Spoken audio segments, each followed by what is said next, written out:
C'est l'heure de l'actualité sur MTV+, mesdames et messieurs, voici les titres de ce journal. Signature d'accord entre la Côte d'Ivoire et la Corée dans le domaine de l'industrie et du commerce en marge du sommet Corée-Afrique.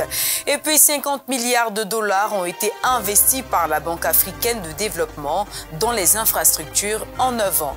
Nous terminerons par du sport dans ce journal avec l'itinéraire d'un enfant prodige du football, Kylian Mbappé. Bonsoir à tous et bienvenue. En marge des travaux du sommet Corée-Afrique, le ministre ivoirien de l'Industrie et du Commerce, Souleymane Diarra-Souba, a signé hier un protocole d'accord avec son homologue coréen. Il s'agit d'une signature de la Convention de promotion de l'industrie et du commerce. Entre la Côte d'Ivoire et la Corée du Sud, accroître les échanges commerciaux est une nécessité. Ce souhait des deux chefs d'État fait place aux actes. Ce mardi, le ministre ivoirien du Commerce, Souleymane Diarra-Souba, et son homologue coréen ont signé un protocole d'accord. Il porte sur l'établissement d'un cadre pour la promotion du commerce et des investissements privés. Le marché ivoirien s'ouvre ainsi aux hommes d'affaires sud-coréens, entre autres secteurs à explorer, l'agro-industrie, les technologies, l'énergie et les ressources minières. Autre avantage pour les milieux d'affaires sud-coréens, la porte d'entrée que constitue la Côte d'Ivoire pour le marché de l'espace UEMOA. Ce protocole d'accord fixe ainsi le cadre pour la facilitation du commerce entre les deux pays, en plus de supprimer les mesures qui entravent les flux bilatéraux. En somme, un accord bilatéral qui fait l'affaire des secteurs privés ivoiriens et coréens, d'ailleurs fortement représentés à cette cérémonie de signature. Le mardi 4 juin 2024, le ministre-gouverneur du district d'Abidjan, Cissé Bakongo, a présidé la 4e réunion itinérante du comité de concertation avec l'ensemble des maires des 13 communes de la ville d'Abidjan. Suivons cet élément pour plus de détails. Les maires des différentes communes d'Abidjan mobilisés autour du ministre-gouverneur Ibrahim Cissé Bakongo pour mettre un terme au désordre urbain dans la capitale économique ivoirienne. Au cours de cette 4e réunion du cadre de concertation permanent, il décide de créer une brigade spéciale de lutte contre le désordre urbain. Chaque commune va apporter un certain nombre d'éléments. Il s'agira de 15 policiers par commune. Et nous allons mettre en place une brigade. Le district autonome va apporter 50 éléments.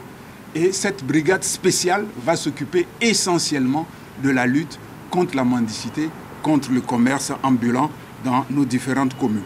Les maires ici présents ont apporté au cours de cette réunion leur soutien total aux actions du ministre-gouverneur dans le cadre de la lutte contre le désordre urbain. Le cadre de concertation permanent s'est également prononcé sur la délocalisation du marché à bétail de Port-Boué et les incidents survenus ce week-end suite à cette décision. Vous savez déjà que Port-Boué, c'est l'entrée, la porte d'entrée du district autonome d'Abidjan. Nous n'allons pas continuer d'accueillir nos visiteurs avec du bétail, avec des moutons en pleine vue. Ça, c'est la première raison. La deuxième raison, vous savez qu'il y a les travaux de l'échangeur d'Akwaba. Et avec la fête de Tabaski qui approche, il y aura véritablement des embouteillages. Il sera difficile de circuler dans cette zone. Le centre commercial et le centre d'abattage du bétail demeurent à Port-Boué. C'est le parc à bétail qui a été délocalisé à la casse, à l'ancienne casse d'Adjamé. Et sur ces sites, aujourd'hui, vous avez pratiquement 1000 places.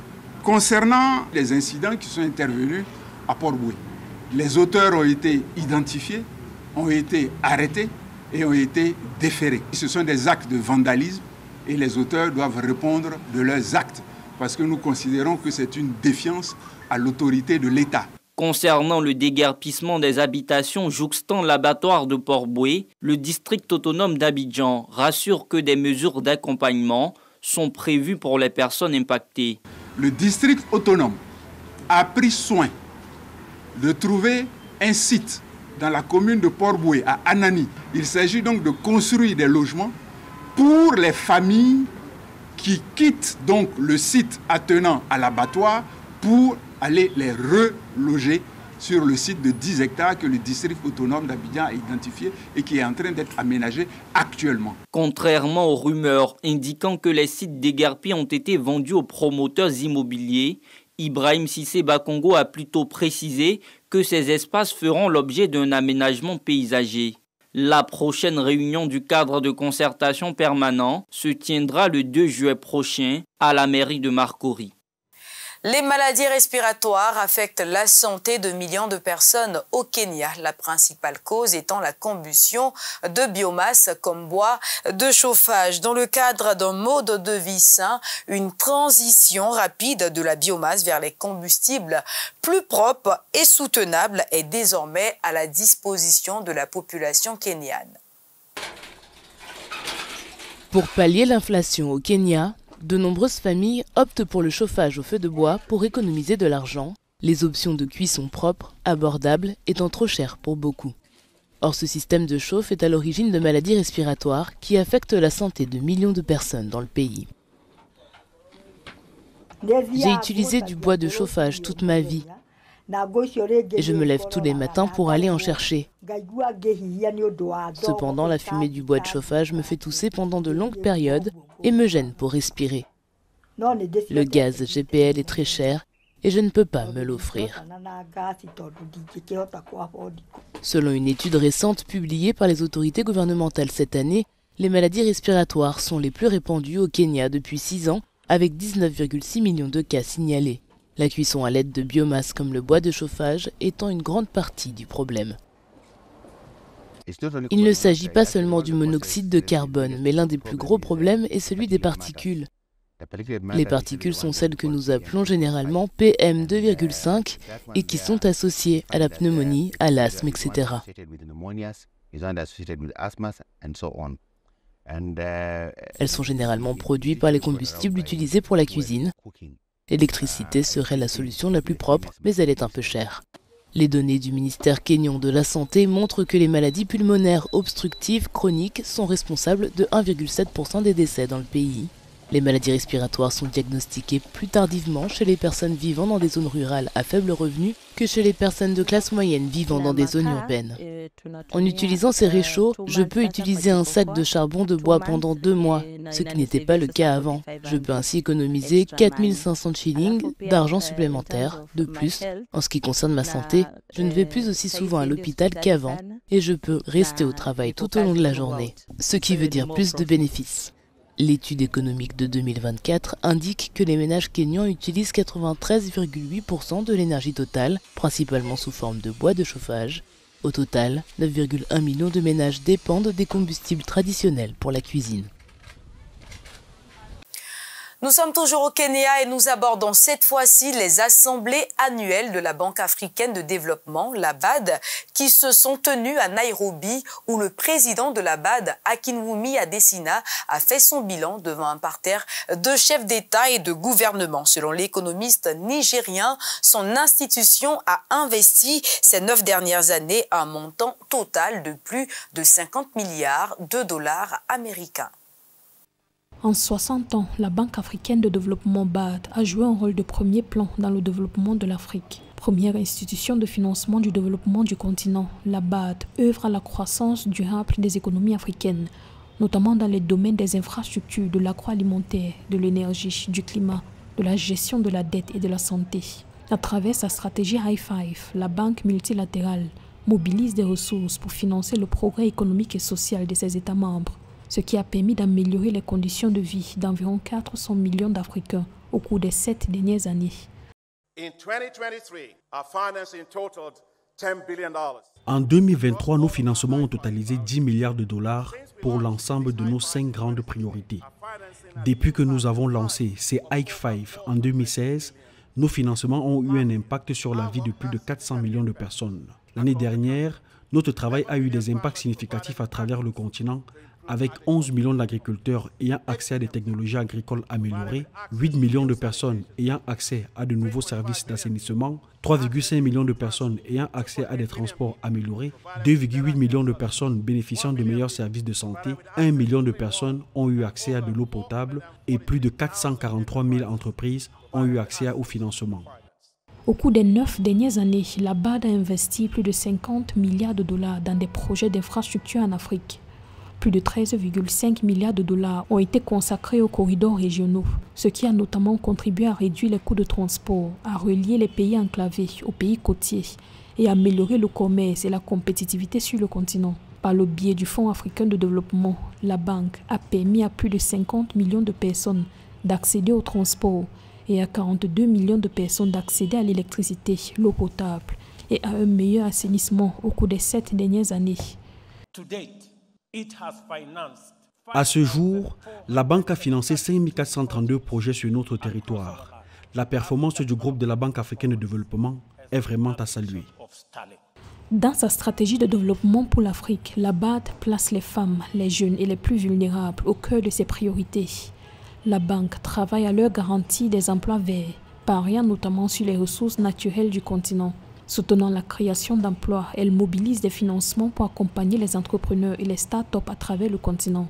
Le 29 mai 2024, lors de ses 59e assemblées annuelles au Kenya, la banque a dévoilé sa nouvelle stratégie décennale 2024-2033, visant à relever les défis urgents de l'Afrique et à remettre le continent sur la voie d'une croissance économique durable. Ce plan stratégique repose sur 4 axes principaux: les femmes et les jeunes, l'adaptation au changement climatique, le renforcement de la résilience des États et la promotion de la bonne gouvernance.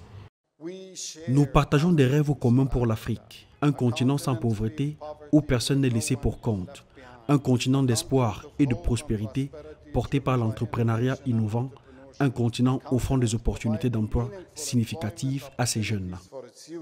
Pour la BAD, l'Afrique doit combler un déficit de financement d'environ 402,2 milliards de dollars par an pour accélérer sa transformation structurelle d'ici 2030, alors que la croissance économique du continent devrait s'accélérer pour atteindre 3,7% en 2024 contre 3,1% en 2023. L'institution multilatérale vise à accroître le financement des infrastructures afin de booster la résilience des États.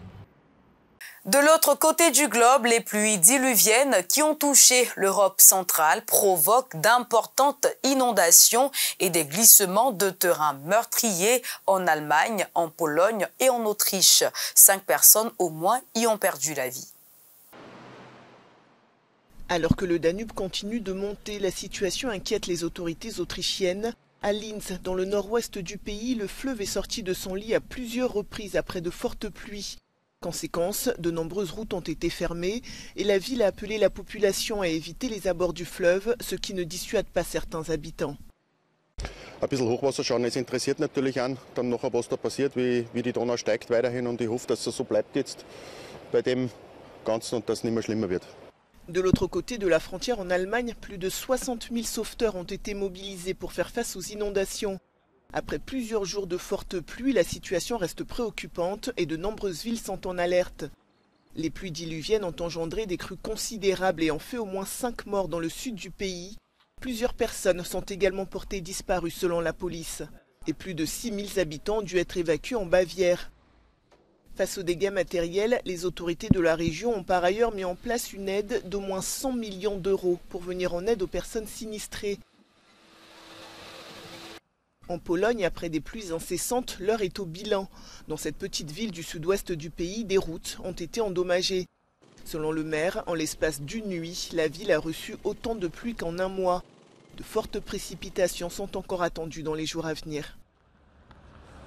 Nous le disions en titre, jeune talent du football, champion du monde des 19 ans, Kylian Mbappé poursuit son itinéraire de star planétaire et va prendre encore une nouvelle dimension après sa signature au Real Madrid. Tout cela en continuant de maîtriser parfaitement sa communication et de battre des records. Même s'il n'aura pas réussi son objectif principal qui était de décrocher la première ligue des champions du club, il a battu de nombreux records à Paris.